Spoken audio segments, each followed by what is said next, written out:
Pangalan mo? Sanay ka! Pangalan mo? Ayan, sumagot. Ano pangalan mo? Bakit mo binibigyan ng sakit ng taong to? Ano pangalan mo? Aray ka! Ha? Ano pangalan mo? Aray ka! Makikipag-usap ka ba sa akin o hindi? Aray! Ha? Aray! Oh. Ano? Makikipag-usap ka sa akin hindi? Tao ka, espiritu. Makikipag-usap ka ba sa akin o hindi? Ano pangalan mo? Ano pangalan mo kung makikipag-usap ka? Bakit? Anong dahilan? Bakit mo binibigyan ng sakit ng taong to? Nainggit po. Naiingit ka. Kailan mo po ito ginagawa ng sakit? Kailan mo po ginagawa ng sakit? Matagal na po. Kailan? Hindi ko tinatanong kung bago, magpagal. Kailan? Kailan ka nag-umpisang gawa ng sakit to? December po yun. 2000? Hindi ko na maalala. Hindi maalala. So matagal mo na itong binibigyan ng sakit. Opo. Okay. So, kaya ito rin ito. Yun din ang dahilan bakit siya pabalik-balik ng doktor. Hindi gumagaling sa doktor. Anong kinakaingit mo sa taong to? Anong kinakaingit mo sa taong to? Sa trabaho po. Hanggang ngayon magkasama kayo sa trabaho, hindi na. Matagal na po. Okay. Aray. Saang trabaho yan? Kayo nagkatrabaho? Sa Baguio po. Sa Baguio. Aray po. Okay. Inggit lang. Yes po.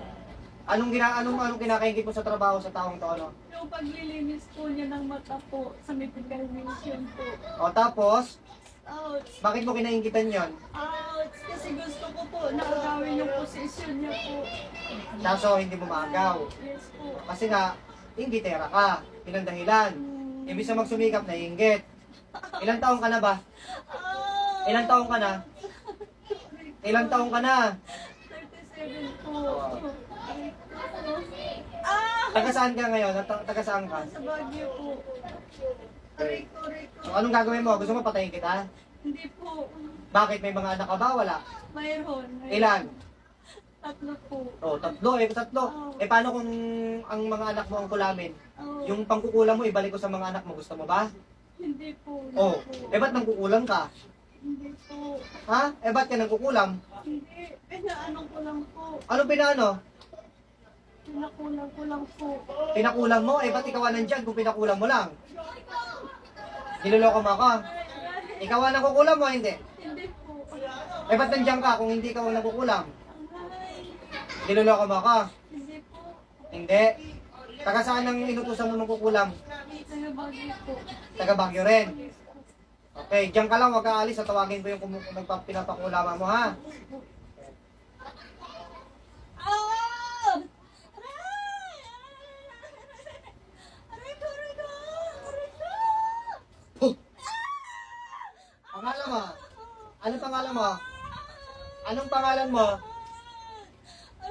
Anong pangalan mo? Anong pangalan mo? Christina! Magkano binayad sa'yo? Magkano binayad sa'yo? Magkano ang binayad sa'yo? 2,000 lang nang kulam ka? O ngayon, may sasalba ba ng 2,000 ang buhay mo ngayon? Ha? Ilang taong ka na? Ilang taong ka na? 51 po. 51 po, mas matanda ka pa sa akin. Gusto mo patayin kita? Ha? Hindi po. 2,000 lang pala ang buhay ng tao sa'yo.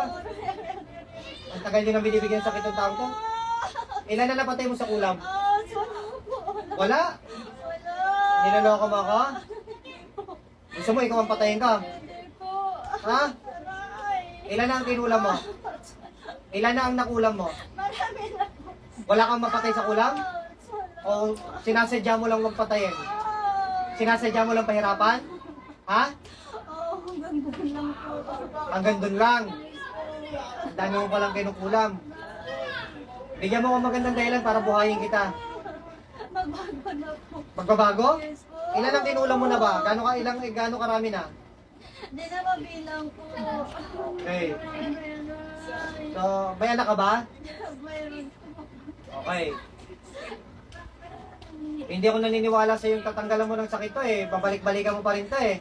Ang dami mo nang kinukulam eh. Hindi na po. Hindi na. Ha? Hindi na. Eh bakit yung sa dinami-dami mong kinulam, ni minsan hindi ka nahuhuli? Hindi po. Hindi? Hindi na po. Anong hindi na po? Nahuhuli ka dati, hindi? Hindi po. Hindi rin. Ibig sabihin, may ano ka, may gamit ka na para hindi mahuli. No? Kaya ang sinangkalan mo, ang unang nakasalang agad, yung nagbayad sa'yo. Ibig sabihin, batikan ka pala.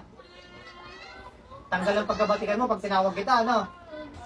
Mamaalam ka na sa mahal mo sa buhay, ha? Ha? Anong no? Ang dami mo kinukulang? Tingnan mo? Binayaran ka, tapos ang nahuhuli o nagbayad. Dapat ikaw ang unang nahuhuli. Akala mo hindi ka mahuhuli, ha? Tanggalin mo lahat ng binigay mong sakit dito. Anong ginawa mo pala dito? Anong ginawa mong sakit dito pamamaraan? Wala po kasi lang. Paano ang pamamaraan mo? Anong ginawa mo? Mga ano lang po. Karayom lang po. Karayom? Opo.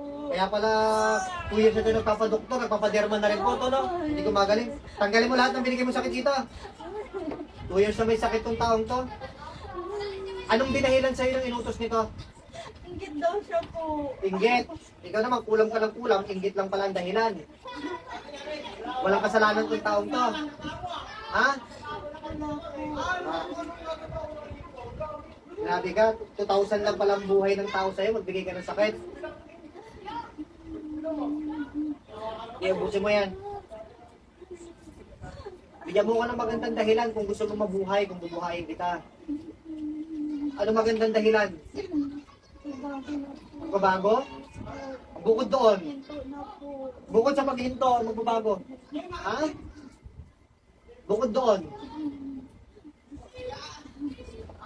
Bukod doon sa magbabago. Sasampalataya saan? Sa demonyo? Sa Diyos? Sinong Diyos mo? Demonyo? Hindi po. Sinong Diyos ang papanampalatayanan mo? Sigad po. Sa taas po. Alam mo pala eh. Sa tingin mo, tatanggapin ka kaya? Ha? Ha? Tatanggapin ka sa tingin mo? Ha? Sigurado ka? Sa bagay, hindi ko naman masasagutin. Hindi naman ako sigad. Pero titingnan natin. Kasi ganito yan. Total, alam mo naman. Iubusin mo yan. Bibigyan kita ng pagpakataong mabuhay. Ha? Pero, gusto ko, lahat ng sakit na ibinigay mo dito, ibalik mo doon sa nagutos sa'yo ng 2,000. Nako naman ba tayo? Ibalik mo doon, ha? Kasi, siya, gumagamit ng pera para magpakulam, para madala-dala. Ha? Matatanggal lang ang sumpa na yon kapag magbabalik loob lang din sa Panginoon. Nagkakaintindihan tayo? Ikaw, anong dapat mong gawin? Magbago na po. Okay. Kapag hindi ka nagbago, anong mangyayari sa'yo? Ano sa tingin mong gagawin ko sa'yo? Paparusahan? Bukod sa parusa?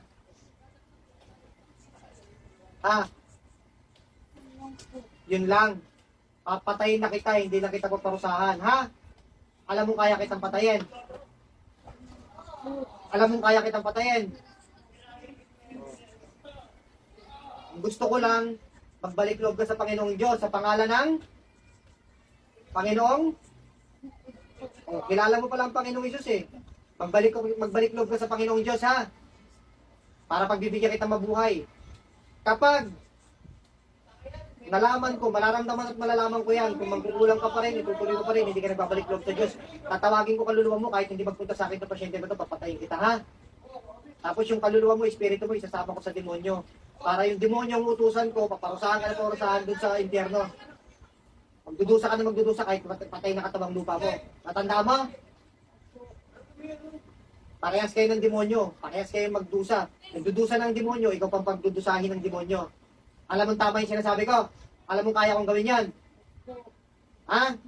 Nagdudusa na ang demonyo, kaya ko pang utusan yan para magdudusa ka na sa impyerno, dodoblehin pa na ikaw paparusahan ng demonyo. Tatanda mo yan, ha? Yung mga kapangyarihan mo dyan, ilapag mo dito sa gilid para hindi na magamit sa kasamaan yan. Ano yung mga kapangyarihan mo dyan na na ipinasa sa'yo? At saan galing yan? Po, Ha? kaibigan lang din po. Kaibigan, hindi mo minana. Hindi po. Alam ko naman, kaya nga sinabi kong binigay lang sa'yo eh. Anong klase ang binigay sa'yo? Ano po, sa ano lang. Orson lang sa Manila po. Bukod pa doon, ano pa? Ano po. Orasyon, dasal ritual, ganon. Puro ganon lang, gamit, hindi ka binigyan ng gamit. Manika lang, kaya kayo ilagay mo sa tabi mo yung manika tayo para hindi na magamit sa masama, ha? Kung sana masusunog yan. Ha? Ilayo mo sa bahay nyo, baka masunog ang bahay nyo, sisingin mo pa ako. Ha? Ilayo mo, tapo mo sa labas ng bahay nyo, ha? Diyan sa gilid, ha? Huwag mo ididikit sa bahay nyo, ha? Yung pinagsunugan, ibaon mo sa lupa, ha?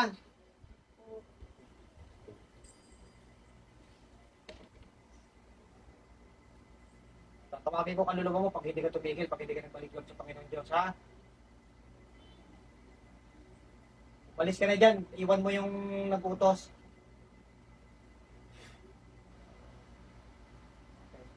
Pikit pa po kayo, ma'am. Pikit. Tawagin ko yung nagputos.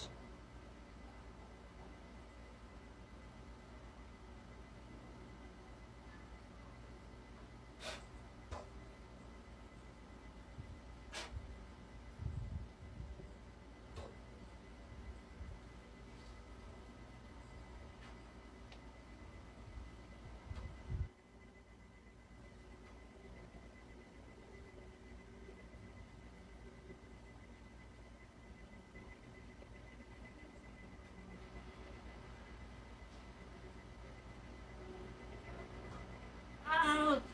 Aray, aray. Ano? Oh! Aray ko, aray ko. Ano na? Anong nangyari sa'yo? Narinig mo lahat ng mga... Narinig mo lahat Ay, opo. ng usapan? Oo. O, ikaw, anong gusto mong gawin ko sa'yo? Patayin kita? Hindi po. Ha? Hindi po. O. Bigyan mo ko ng dahilan para kung gusto mo mabuhay. Aray ko. Tinuruan ka magdasal na ritual orasyon, ano? Tinuruan ka rin, ano?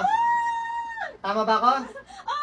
Tinuruan ka ng mga dasal? Anong dasal ng mga salita ang tinuro sa'yo? Aray ko. Sabihin mo nga, banggitin mo ngayon? Banggitin mo! Ano yung mga orasyon? Babanggitin mo, hindi? Ano yung mga dasal ni ritual na yung pinakabisado sa'yo? Wala na, di ko na alam po. Gusto mo patayin kita? Hindi po. Anong dasal? Anong ritual? Anong orasyon? Sasabihin mo, hindi? Maniha lang din po yun. Anong dasal? Anong ritual? Anong orasyon? Alam po, hindi ko na alam po. Paano hindi mo alam? Naturuan lang po ako sa cellphone po. Tignan mo yung cellphone mo ngayon. Wala mo yung cellphone mo, basahin mo. Ano yung mga orasyon dyan? Alam mo nga, basahin mo sa harap ko, ha? Pag hindi mo sinabi sa akin, papatayin kita. Na-delete na po. Gusto mo patayin kita? Hindi po. Na-delete, kailan na-delete? Delete ko na po. Tagal Kailan? na po, matagal na. Matagal na, pero may sakit pa rin ito ngayon. Matagal na po yun eh. Ilang ritual lang ibinigay sa'yo? Dalawa lang po. Hindi mo natatandaan yon? Hindi na po kasi na-delete ko na po. Sino lang ang ginawan mo? Ito lang ba o may iba pa? Opo, siya lang po. Gusto mo patayin kita? Hindi naman po. Ha? Parang awa mo na po. Kanino ka dapat mas humingi ng tawad? Sa kanya po. Oo. Gawin mo kung gusto mo humingi ng tawad. Hmm. Hingi ka ng tawad, hindi. Hindi po. Oo. Hindi, paano ako? Utusan pa kita kung ano sasabihin mo? Maghihingi ka ng tawad? Ate, mapatawad mo sana ako, Ate Mary Ann. Hindi ko na yan uulitin sa iyo. Ang bait-bait mo sa amin. Sana mapatawad mo po ako. Ano po? Wala ka na bang hihingi ng tawad na iba pa? Wala na po. Sa Panginoon, hindi ka hihingi ng tawad? Ako po. Ganon din po kay God. Ano pangalan ng God? Si God po. Hindi mo kilala si God? Hindi mo kilala ang pangalan ng Panginoon? Basta si God po. Ayaw mong bagitin? Ayaw mong bagitin? Si Jesus po. Magbabalik loob ka sa Diyos, hindi? Yes po. Kapag papatayin kita, ha? Pagdusahan mo yung mga sakit na binigay mo dito, babalik sa'yo. Nasa sa'yo na lang. Kung gugustuhin mo, kung pipilitin mo magbalik loob sa Diyos, doon lang matatanggal ang sumpa na ibinigay mo dito, ha? Lahat ng sakit na ibinigay dito, babalik sa'yo. Natatanda mo? Kung talaga magbabalik loob ka sa Diyos, magbalik loob ka sa Diyos. Diyan lang matatanggal ang sumpa at yung mga sakit. Naunawa mo? At kapag bumalik ka pa rin sa pagganyang gawain, automatic mamamatay ka, ha? Napaparusahan yung espiritu mo, kaluluwa mo. Ha? Kahit mamatay ang katawang lupa mo.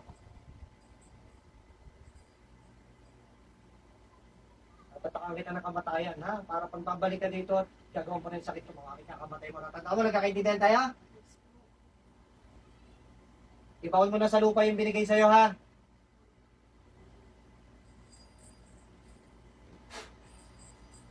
Sorry. May naalala po kayo nagihiyaw, nag-aaray dito sa sakit, ma'am? Wala kayo naalala na? Nag-iiyak kayo, masakit, nagbabanggit ng pangalan, may naalala kayo, wala po. Sinaliban talaga po, ha? So, yun po. Ngayon, lahat na lang ang advice ko sundin po. Dahil, tsaka bukod dun, medyo open kasi yung third eye nyo, kaya madali rin kayong pasukan. Ha? So, nag-aano po ba kayo? Nag-aaral-aral din po ba ng mga dasal ritual, mga orasyon, dasal-dasal? Hindi naman po. Pero kasi nakikita ko po kasi sa inyo, meron kasing good spirits yung nagbabantay, kaya open po yung third eye nyo. Pero before po, lately, dati, may mga na-encounter ba kayo, na-experience na parang may tumutulong sa inyong good spirits po, ganon? Tapos may mga nararamdaman din kayo mga spirits noon po? Yun po yung nakikita ko. O kaya open ng third eye nyo, tsaka yung good spirits. Yun nga lang, sobrang open nyo ng third eye, madali kayo mapasukan ng kulam, at ang problema nyo ay hindi nyo ini-entertain, hindi nyo ina-approach, or hindi nyo inaalagaan yung good spirits na tumutulong sa inyo. Kumbaga, hindi man lang tayo marunong mag-alay ng panalangin sa kanila, hindi man lang tayo marunong pasalamat sa kanila, o mabigyan man lang ng mga pagkain, siyempre tumutulong sa atin yan, hindi lang pasasalamat po. Tuturo ko na lang po yun after ko kayo magdasalan, ha? Pero ngayon, alam nyo na po. Ha? Pero kasi, alam niya nga po kaso lang hindi niya lang siguro alam kung paano i-approach. Ha? Sige po. Pero ramdam niya pong may tumutulong kasi nakikita ko po may good spirits na nagbabantay po.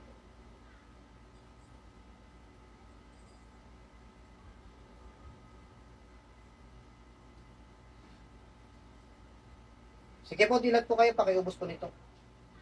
Ubusin po. Bali, wala na po yan. Basta lahat ng advice susundin po. Sa medical mission mo na ako. Sila ba? Ang tanggal yung Sige po, dito mo muna. No? Maya po natin yung linis pag-usapan. mata Sa Baguio pa daw po. sa Baguio. Kaibigan. Ngayon, pantay na po. Kita niyo po? Ano, pantay ang guhit. Pantay ang guhit. Ano. Tugtong ang guhit. Kanina, so, yung mahaba, kaliwa, sobrang haba po. Nakikita niyo po. Ngayon, pantay na. Okay. So, ano po yun? Yan lang po. No? Bukod sa kamay, mga katikatin. May mga pininda po kayo mabigat, masakit, wala naman po. Wala na. Puro pangangati lang talaga. Yung sakit sa balat lang po. Yung Okay. isang balat yan. Oh, sige, pag kinaingitan kasi sa kutis siguro, no? Bukod doon, syempre sa buhay din. Okay, pero lahat na lang advice ko sundin para at least totaling gumaling na kayo at hindi na mabalik-balikan ng ganyan po, ha?